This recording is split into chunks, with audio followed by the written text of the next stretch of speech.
Sisi kalau kita perhatikan pergerakan IHSG mampu rebound meskipun memang masih di level 8.000 ya, belum mampu nih kembali ke level all time high-nya di 8.100-an. Nah, kalau dari segi analisa Anda, utamanya teknikal, ini support resistance-nya seperti apa sih? Ya pasti untuk resisten di 8.100 dong ya, untuk supportnya paling dekat ya di level 7.900-an. Tapi kalau saya sih masih optimis ya, ISG masih lanjut bullish hingga akhir tahun. Pasti namanya setiap ada kenaikan itu harus ada jeda penurunan dulu ya saya. Tapi kalau kita melihat dari beberapa sentimen sudah ada insentif-insentif baru terutama untuk sektor properti. Jadi menurut saya harusnya bisa menjadi booster.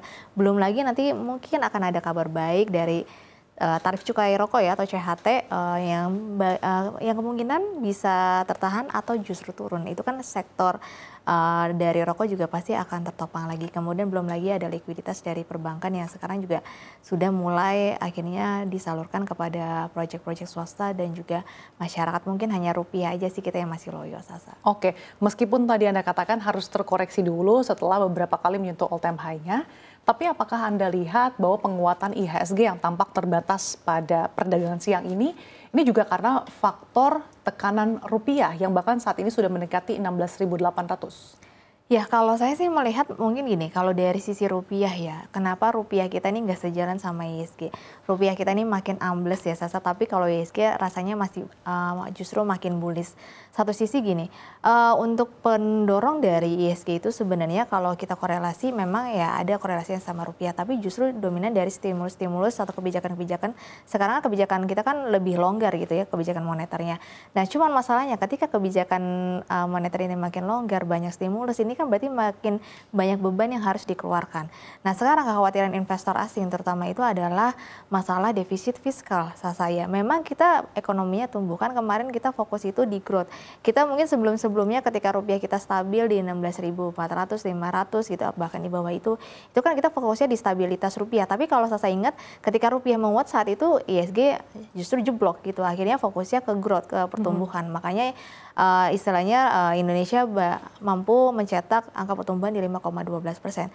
Tapi masalahnya ketika mencetak angka 5,12% itu tidak sejalan dengan daya belinya. Nah kemudian satu sisi saya sempat bilang tadi bahwa sebenarnya ada defisit fiskal yang memang dikhawatirkan oleh investor asing. Kalau saya perhatikan ada data terbaru kemarin APBN kita per Agustus itu tekor loh. Itu kalau kita lihat datanya defisit 321,6 triliun. Itu setara 1,35% dari PDB kita. Kalau saya perhatikan, teman-teman perhatikan, pendapatan atau penerimaan negara kita itu jauh lebih kecil dibandingkan dengan pengeluarannya. Pendapatannya dari negara itu kemarin hanya per Agustus ya, hanya 1.630 triliun rupiah. Tapi sementara bebannya atau belanja negaranya itu mencapai 1.960.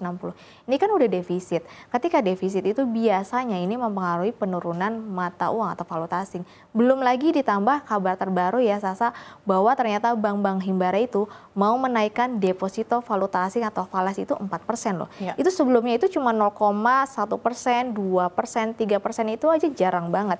Ini tiba-tiba mau melonjak ke 4%. Berarti kan nanti di sini ada kekhawatiran bahwa nanti orang-orang yang tadinya pegang rupiah ini akan beralih loh, pegang ke dolar. Akhirnya nanti ya bisa mendorong akhirnya mata uang kita makin anjlok lagi. Oke, artinya dengan adanya manuver Menteri Keuangan yang baru yang dinilai lebih agresif, ini kemudian dikhawatirkan justru memicu defisit fiskal yang lebih melebar.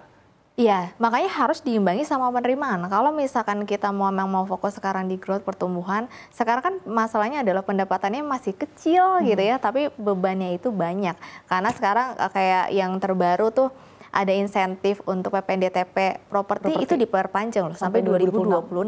Kemudian ditambah lagi belum ada subsidi bunganya. Subsidi bunga untuk KUR di sektor perumahan itu 10% dan juga 5,5%. Ada plafon-plafon tertentunya. Itu kan berarti udah nambah beban lagi. Sementara, nah ini menjadi PR nih untuk Menq yang baru, penerimaan negaranya harus digenjot lagi juga. Jadi tapi jangan kan cuma bebannya doang. Baru bilang nggak bakal menaikkan pajak, kemudian tapi dia terkait dengan cukai khususnya rokok ya, ini juga akan direvisi. Nah, makanya kira-kira apalagi gebrakannya kalau memang dari sisi pendapatan pajaknya tidak dinaikkan gitu ya, atau pajaknya tidak dinaikkan, berarti kan ini harus ada instrumen lain. Entah apakah nanti dari investasi dari hasil dana antara, kita nggak tahu, ataupun nanti dari hasil kredit yang sudah diberikan gitu ya kepada sektor-sektor swasta yang harapannya bisa memberikan ekspansi bisnis. Kalau ekspansi bisnis kan juga bayar pajaknya kan makin gede, apalagi kan sekarang memang Menq yang baru fokus mau mengincar istilahnya penunggak pajak yang besar-besar. Nah, harapannya itu bisa menjadi penerimaan negara menjadi lebih baik lagi. Artinya kalau Anda review pergerakan IHSG selama bulan September ini sebenarnya cukup oke atau gimana? Karena kan kalau secara historis sebetulnya setiap September ini kan diakhiri zona pelemahan. Tapi kalau kita lihat ini bahkan penguatannya sebenarnya lebih dari 1%. Di September ini kenaikannya udah 3% loh, 3,07% hingga perdagangan hari ini ya Sasa. Kalau kita lihat ini justru track recordnya sangat baik ya, karena kalau kita lihat tahun 2021 itu cuma 2,2%. Ini kan kita sisa seminggu lagi loh. Nggak sampai seminggu, malah cuma sisa 2 hari lagi aja. Kemudian jadi kalau teman-teman perhatikan September itu dalam 10 tahun terakhir, itu yang hijau itu hanya tahun 2021 2,2%, sama 2017 0,6%. Sisanya merah semua, bahkan merahnya cukup lumayan dalam. Dan di tahun ini 3,07%. Kalau saya sih melihat pasar masih optimis ya, cuma mungkin memang penekanan rupiah ini akan mengkhawatirkan terutama untuk sektor-sektor yang impor terutama ya, karena kan ini bisa meningkatkan beban operasionalnya. Oke, jadi Anda lihat September ini masih akan berakhir ceria ya, Susi? Iya, harus ceria dong seperti Anda, Sasa ya. Oke, dan juga seperti Susi tentunya. Tapi di satu sisi kalau kita lihat dari sentimen eksternal, ini kan ternyata data pertumbuhan ekonomi Amerika Serikat ini di atas ekspektasi, bahkan ternyata cukup solid sehingga memberikan sinyal bahwa sepertinya The Fed dalam melonggarkan kebijakan moneternya ini akan semakin terbatas. Nah, ini dampaknya bagi rupiah, kemudian aliran dana asing ini seperti apa? Ya pasti itu bukan menjadi kabar baik yang untuk rupiah ya Sasa. Ini rupiah kita udah makin jelek lagi nanti.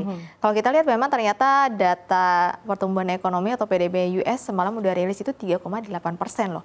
Padahal estimasi itu cuma 3,3%. Ditambah lagi klaim penganggurannya tuh turun. Berarti kan tenaga kerjanya masih oke gitu kan. Berarti ini memberikan indikasi bahwa kemungkinan inflasinya tinggi, nanti naik. Hari ini loh, nanti malam akan rilis data inflasi yang sebelumnya itu 2,9%.